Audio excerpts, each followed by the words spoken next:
How to delete Instagram account. So if you want to delete Instagram account, then first you need to open up your Instagram application and make sure that you have a stable internet connection. Once you have a stable internet connection, you just need to go for the profile option, which is on the bottom right. Once you're on the profile, you need to go for the upper right, which has that three-dot icon. Tap on settings and privacy. Once you tap on settings and privacy, you need to go for account center, which is on the first. And under account center, you need to scroll down again and go for personal details. Under personal details, go for account ownership and control, and then tap on deactivation or deletion.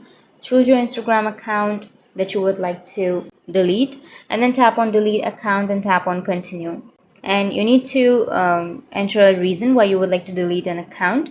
So I'll be choosing an account, and then tap on continue, and then again tap on, and here it's the last step. You need to enter the password of your account. So simply enter the password, and once you enter your password, again tap on delete account, and that's it, your account will be deleted. So that's how you can delete your Instagram account, and if you have any questions, feel free to comment below. Thanks for watching.